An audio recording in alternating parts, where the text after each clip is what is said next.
Washington, D.C., the mid-1960s. An unmarked van is parked across from the Soviet embassy. Inside, a team of CIA technicians are crammed around a bank of dials and receivers, headphones on, hearts pounding. 5 years of work have led to this moment. Around $20 million, some of the most advanced surveillance technology on the planet. And their secret weapon? The device that's going to crack open the secrets of the Soviet Union. A cat. This is the story of the time the CIA spent a fortune turning a house cat into a spy. And it went about as well as you'd expect from anyone who's ever actually met a cat. To be fair to the CIA, the idea didn't start out completely insane. It just ended there. It's the height of the Cold War. The Cuban Missile Crisis has just terrified the entire planet, and Washington has become a city obsessed with one thing: listening. Everybody wants to know what everybody else is whispering. Every embassy, every park bench, every windowsill is a potential place to overhear a secret. There's just one problem. The technology is enormous. This is before the microchip is everywhere. Recording gear is bulky, microphones are obvious, and if you want to bug a room, you have to physically sneak a device in there. And the Soviets, who were every bit as paranoid as the Americans, swept their buildings for bugs constantly. So the CIA's gadget division, their real-life Q branch, started brainstorming. And someone in that room had a thought.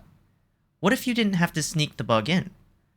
What if the bug could just stroll in by itself, sit down, look adorable, and absolutely nobody would suspect a thing? And honestly, they were already on a roll with animals. They had pigeons carrying tiny cameras. They were eyeing ravens to drop off little packages. The Navy was teaching dolphins to find underwater mines, which, for the record, actually worked great. So someone looked around for the perfect candidate. An animal that wanders through a city completely ignored. An animal nobody searches, nobody questions. An animal that can walk right up to two diplomats mid-conversation and make eye contact with absolutely none of them, because it simply does not care. And their eyes landed on a cat. Now, I need you to hold on to that detail. They chose a cat, the one animal on Earth whose entire personality is not doing what you want. We'll come back to that. Here's where it goes from clever idea to what are we even doing? Because you can't just hand a cat a microphone and a tiny trench coat. You have to build the equipment into the cat. So they did. They built a cyborg.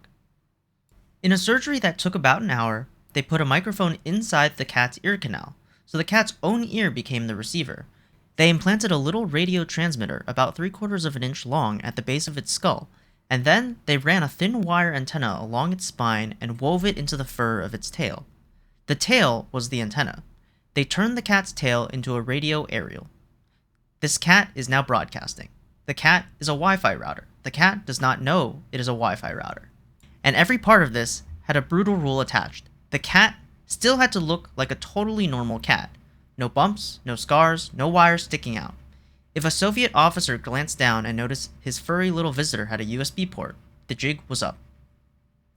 There was even a catch the engineers obsessed over.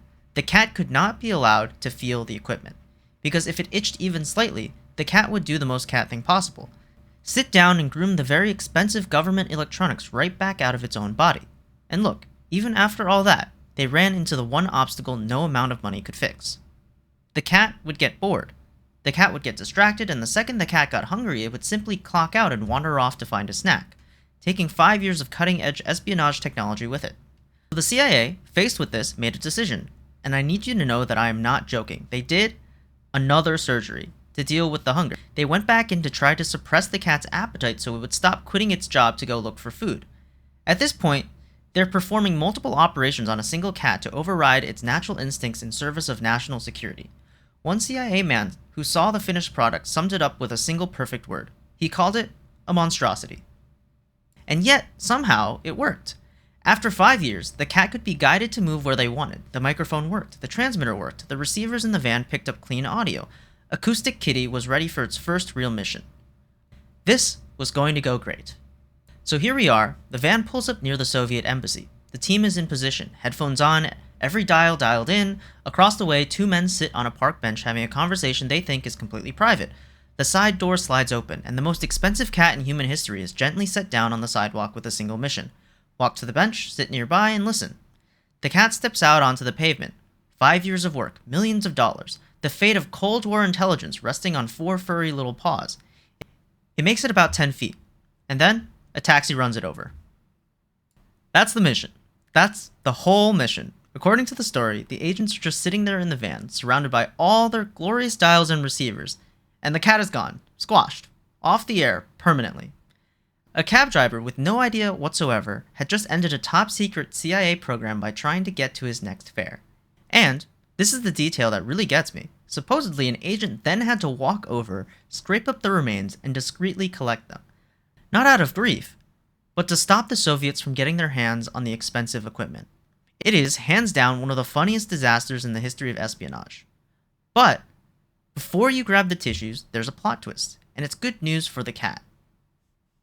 So that famous taxi ending, it mostly comes from one guy, Victor Marchetti, a former assistant to the CIA director, who told the story in interviews years later, and it's such a good story that it spread absolutely everywhere. Spy cat versus taxi. You can't write a better punchline. But here's the thing. Another former CIA insider, Robert Wallace, and this guy actually ran the division that builds this kind of gear, came out and basically said, yeah, that didn't happen. According to Wallace, there was no tragic taxi. The cat was not turned into a pancake. They simply took the equipment back out, stitched the cat up, and, in his telling, it went off and lived a long, happy, gadget-free life. Honorable retirement, full pension. Probably knocked a few glasses off a few tables. So why was the program really cancelled? For the most predictable reason in the entire universe. Not a dramatic accident, just the plain, unfixable fact that you cannot make a cat do things. You can implant a microphone, you can suppress its hunger, you can turn its tail into an antenna, and at the end of the day, it's still a cat, and it will still do whatever it wants. Whenever it wants, for reasons it will never explain to you. Which honestly might be the most relatable failure in CIA history. So, taxi or happy retirement? Pick whichever ending lets you sleep at night. I'm going with happy retirement, and I will not be taking questions. The whole thing stayed secret for decades. The world didn't find out until 2001, when a stack of CIA documents were declassified and released through the National Security Archive. And when researchers finally got to read the file, it was still covered in black censor bars, names blacked out, details deleted. More than 30 years later, the agency still wouldn't show everything about the cat project. The cat project. What's the redacted part? For national security reasons, we cannot reveal the cat's name. A lot of people have a simple theory for the secrecy, pure embarrassment. But the part of the report we can read is genuinely wonderful. The closing memo admitted that, yes, they actually figured out how to train cats to move short distances on command, a real accomplishment, but concluded that, in the real world, the whole thing just wasn't practical for the agency's needs. Translation, amazing work team, beautiful science, completely, utterly useless. And then my favorite touch, the report went out of its way to praise everyone involved. It said their effort reflected great credit on the team and that their energy and imagination could be a model for scientific pioneers. Which is an incredibly classy way to describe the people who turned a cat into a radio and then watched a taxi review their work. So why are we still talking about this 60 years later? Mostly because it's hilarious. A multi-million-dollar cyborg spy cat, undone by either a taxi or, even better, its own refusal to take the job seriously. That's just funny. It will always be funny. But there's a tiny nugget of something real in there too. Acoustic Kitty is the perfect snapshot of an era so gripped by fear and competition that no idea was too weird to fund. They were willing to rebuild a living animal from the inside out for the chance of overhearing one conversation. And it failed for the most beautifully human reason of all. Not because the science was wrong. The engineers genuinely pulled off something incredible. It failed because they tried to control the one creature on Earth that has never, not once, agreed to be controlled. The CIA could shrink a transmitter, they could hide an antenna in a tail, they could even surgically mess with a cat's appetite, but they could not make it care. So next time your cat stares straight through you, ignores its name, and strolls out of the room while you're still talking, relax, it's not you.